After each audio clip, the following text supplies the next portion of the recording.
कोई life coach या कोई सेल्फ हेल्प इन्फ्लुएंसर आपको कभी नहीं बताएगा कि आप जो जी रहे हो वो ठीक जी रहे हो या आप में कोई प्रॉब्लम नहीं है। वो ऐसा कभी नहीं बोलेगा। वो हमेशा बोलेगा कि ये 7 चीज़ें आप गलत कर रहे हो, ये 11 चीज़ें आप गलत कर रहे हो, ये 12 चीज़ें अपने रूटीन में ला लीजिए और आपकी ज़िंदगी बदल जाएगी। ऐसी बहुत सी बातें, ऐसे बहुत से सपने, ऐसे बहुत से फ़ॉल्स प्रॉमिसेस बेचे जाते हैं। ये एक पूरी इंडस्ट्री है। एक आइडियल जो हमको बेचा जा रहा है कि जैसे एक आइडियल सेल्फ तुम्हारा एग्जिस्ट करता है एंड तुमको किसी भी हालत में उस पोटेंशियल तक पहुंचना है, अदरवाइज तुम में कुछ ना कुछ कमी रह जाएगी। कि ये जो सेल्फ हेल्प इंडस्ट्री है, ये थ्राइव ही ऐसे लोगों पे करती है, ये टिकी ही ऐसे लोगों पे है जो अपने आप में कहीं ना कहीं इनसिक्योर है या कहीं न कहीं समझते हैं कि यार वो इनफ नहीं कर रहे अपनी लाइफ में। हैप्पी एंड सैटिस्फाइड आदमी इनके लिए सबसे बुरा कस्टमर है। वो उनकी किताबें हो या उनके वीडियोज़ हो या उनके कोई ई-बुक हो या कोई उनका हैबिट ट्रैकर हो, कोई जर्नल हो, जो भी हो। हैप्पी लोग, सैटिस्फाइड लोग इनके लिए वर्स्ट कस्टमर्स हैं। एक इनएडिक्वेसी ट्रैप क्रिएट किया जाता है कि तुम जो भी अपनी ज़िंदगी में कर रहे हो ना, वो कहीं से परफेक्ट नहीं है, तुम उसको और बेहतर कर सकते हो। और बेहतर, और बेहतर।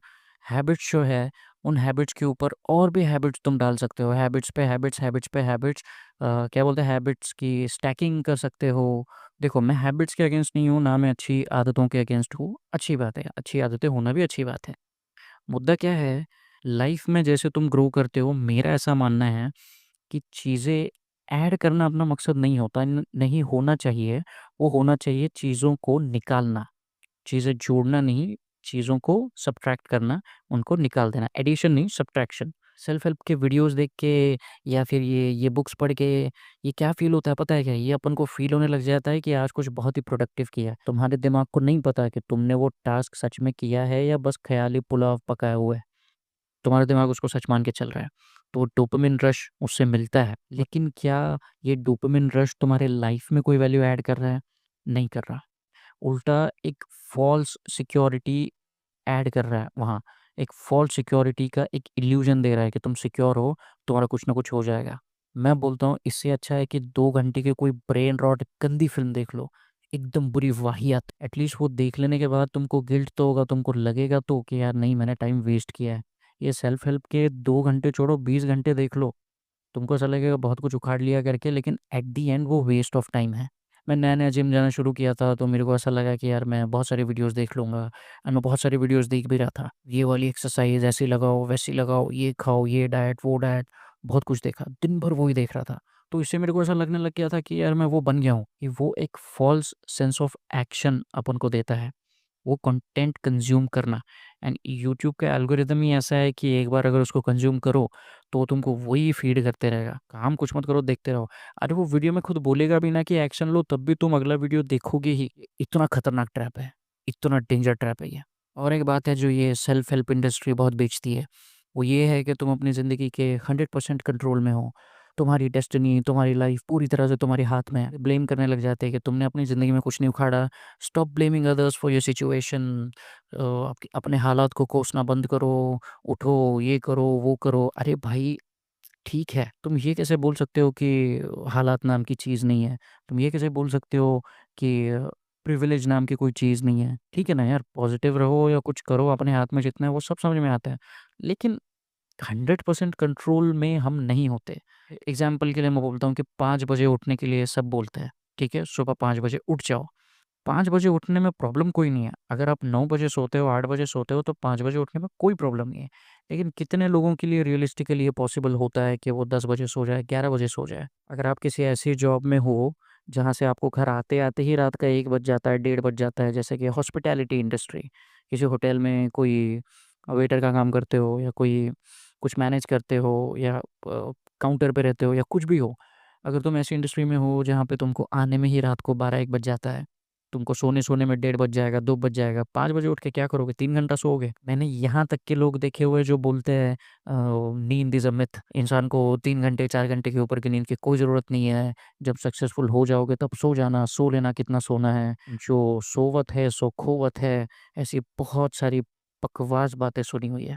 तुमको कोई अंदाज़ा नहीं है कि सामने वाला किस चीज़ से सफ़र कर रहा है। ऑनेस्टली बोल रहा हूँ।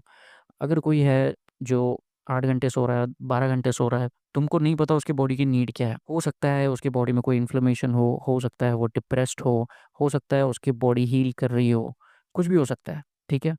हो सकता है कि कोई सोशलाइज़ नहीं कर रहा, हो सकता है किसी को बहुत ज़्यादा एंग्ज़ायटी है या डिप्रेशन है। इसका इलाज स्क्रीन पे आने वाला 25 साल का कोई इन्फ्लुएंसर नहीं कर सकता।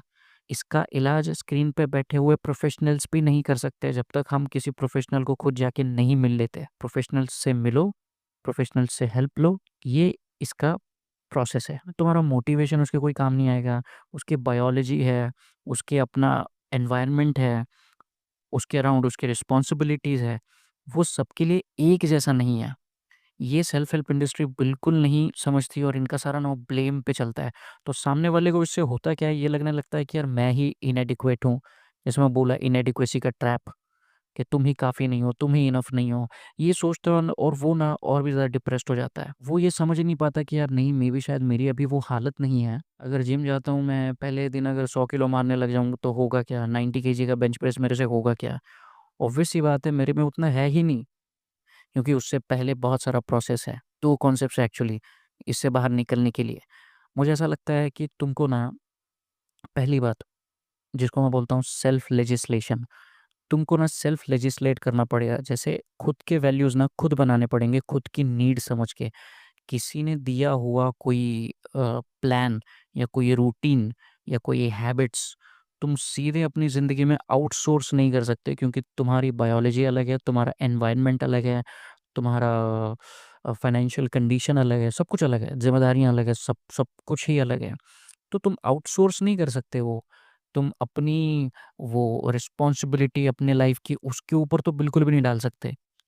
वो बोलते हैं ना अकाउंटेबिलिटी लो, रिस्पॉन्सिबिलिटी लो, लेकिन ना इन अ हिडन वे ये चाहते हैं कि तुम खुद की रिस्पॉन्सिबिलिटी उन पे डाल दो। एंड फिर वो अपने पेस के हिसाब से, अपने मूड के हिसाब से तुमको उसको ड्रैग करते रहे, खींचते रहे। एक वीडियो बनाए, फिर उससे जुड़ा हुआ दूसरा बना दे, फिर तीसरा बना दे। एक बुक लिखे, फिर उससे जुड़ी हुई दूसरी भी बुक लिखे, फिर तीसरी भी लिखे कि तुमको इसकी भी ज़रूरत है। आउटसोर्स करने से बेहतर है कि तुम अपनी ज़िंदगी को इवैल्यूएट करो बैठ के और सोचो कि यार इसमें क्या लागू होता है। अपने नियम खुद बनाओ, सेल्फ लेजिस्लेट करो। दूसरी बात ये है पर्सपेक्टिविज़्म। सक्सेस को देखने का सबका एक ही नज़रिया नहीं हो सकता और नहीं होना चाहिए। अगर ये एक ऑब्जेक्ट है तो मैं इसको यहाँ से देखूँ तो अलग दिखेगा, यहाँ से देखूँ तो अलग दिखेगा, यहाँ से देखूँ तो अलग दिखेगा, इधर से देखूँ अलग दिखेगा। पर्सपेक्टिव एक नज़रिया होता है हर चीज़ को देखने का। सिर्फ़ ये लोग ऐसा बोल रहे हैं कि इस तरह से या इस नज़रिए से इस चीज़ को देखना चाहिए या सक्सेस को इस नज़रिए से देखना चाहिए, इसलिए तुम भी वैसा देखने लग जाओ। That is not it. तुम अपनी चीज़ को ना प्रायोरिटाइज़ करना सीखो।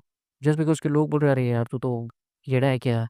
तेरे पास कितना कुछ था करने को, तू तो दुनिया जीत सकता था लेकिन तू इधर ही पड़ा है।" अरे उसको पड़ा रहना है, उसके पास बड़ा पर्पज़ है, उसने अलग ज़िम्मेदारी ली हुई है, उसकी अलग प्रायोरिटी है। ये सिर्फ़ वो बंदा समझ सकता है, तुम नहीं समझ सकते। इसी तरह तुम्हारी कोई सिचुएशन, तुम्हारी कोई प्रायोरिटी कोई और नहीं समझ सकता। प्रायोरिटाइज़ करो खुद की चीज़ें, पर्सपेक्टिव रखो लाइफ़ में कि मैं सक्सेस को इस तरह से देखता हूँ कि being with my family, providing for them, serving them is my priority, is my purpose. किसी के काम आना मेरे लिए एक सक्सेस की डेफिनिशन है। ये डेफिनिशन तुम बना सकते हो। अगेन क्या मैं ये कह रहा हूँ कि सेल्फ हेल्प किसी की हेल्प नहीं करती? अगेन क्या मैं ये कह रहा हूँ कि सेल्फ इम्प्रूवमेंट नहीं करनी चाहिए? नहीं, मैं कह रहा हूँ कि करो, बिल्कुल करनी चाहिए। लेकिन यार सबकी प्रायोरिटीज़ होती है, सबकी डेफिनिशन अलग होती है सक्सेस की और इम्प्रूवमेंट की। पहले अपना इम्प्रूवमेंट डिफाइन करो, उसी के हिसाब से मेजर करो। जस्ट बिकॉज़ कि कोई कह रहा है कि जब तक तुमने फ़रारी नहीं खरीद ली तुम सक्सेसफुल नहीं हो, या जब तक तुमने मिलियंस नहीं कमा लिया तब तक तुम सक्सेसफुल नहीं हो। ये चीज़ें बस तुमको ना वो गिल्ट ट्रिप में डाल देंगी और गिल्ट ट्रिप में फँसा हुआ इंसान कुछ भी नहीं कर सकता। डिप्रेस्ड हो तो और डिप्रेस्ड हो जाओगे। सो ये थे मेरे व्यूज़ सेल्फ हेल्प की टॉक्सिक साइड के बारे में। आपको कैसा लगा मुझे कमेंट्स में बिल्कुल बताना। Thank you.